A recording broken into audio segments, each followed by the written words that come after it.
When it comes to fighting games, there's usually two crowds. The casuals that are interested in watching or just interested in the games, and the pros that play at a competitive level and participate in tournaments. The fighting game community is full of enthusiasts who take an interest in all the workings of a competitive setting of a particular game. Rarely do casuals make a difference in this sense. At least that's what it was until the announcement of FighterZ.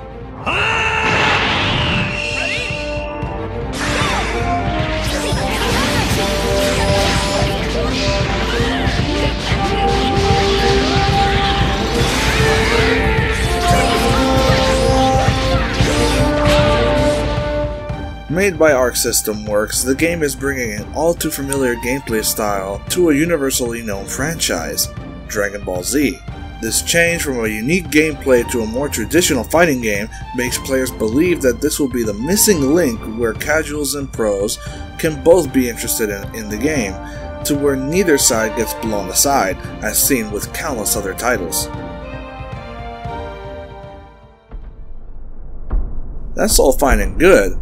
But what people seem to forget, however, is that balancing the game both competitively and casually is no easy feat. Overwatch is the best case for this, where it can be viewed as too casual or competitive depending on what way you look at it, especially considering the community. But if we use a fighting game as an example, Injustice 2, while having appearances at EVO, is still considered pretty casual because of the way the game is played, being considered way too stiff. Of course, that's all subjective, but then you also have the abundance of extra modes that NetherRealms is usually known for, which tend to cater more towards the single-player crowd than it does the competitive one. However, Injustice also has a much more refined practice mode that can help you get into the game and learn its secrets a lot better than most games.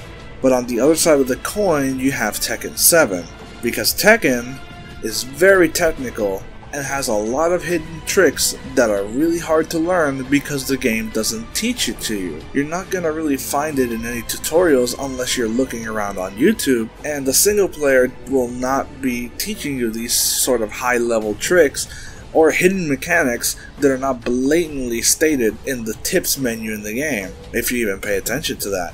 But all in all, its offline offerings are just not as good as that you would see in Injustice, despite Injustice overall in gameplay being way more casual compared to the high-level play in Tekken. And this is going to be a hard thing to balance, but Dragon Ball FighterZ is going to have to really nail this in order to be this best of both worlds that people expect it to be. Because I doubt, if FighterZ ended up being an online-only fighter with no single-player story, that people would be drawn to that type of thing. Ah, but it looks like the anime, doesn't it? Yeah, there's no denying that this game looks nearly identical to the anime. Hell, you could argue that it looks better than the anime, but that shouldn't be the be-all end-all. We have graphics debates all the time with games, and this is no different. It has the style, okay, cool, but the game itself has to be good too.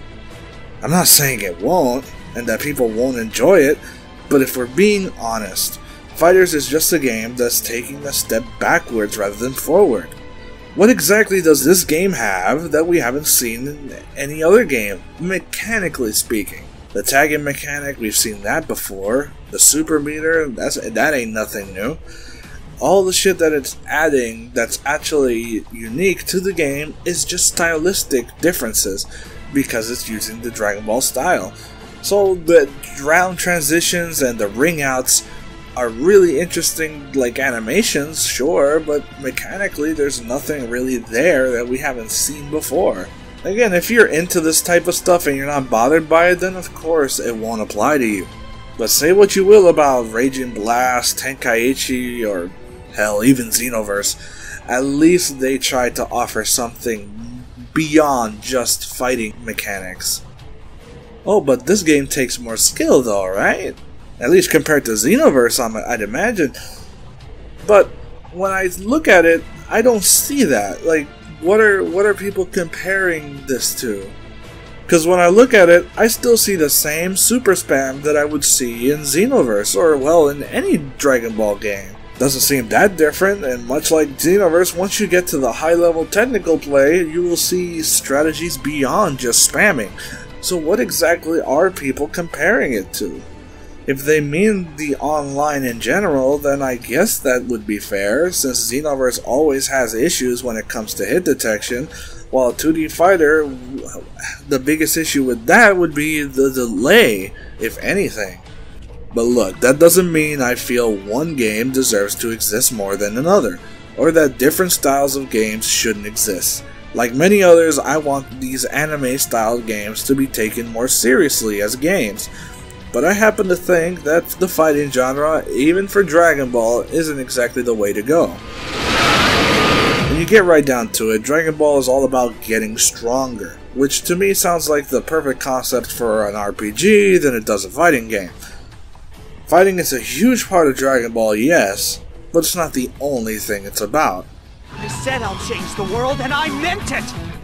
Training physically, learning new techniques, going out and venturing the world, like getting the Dragon Balls, that's also part of Dragon Ball as much as the fighting is, and just in general getting stronger.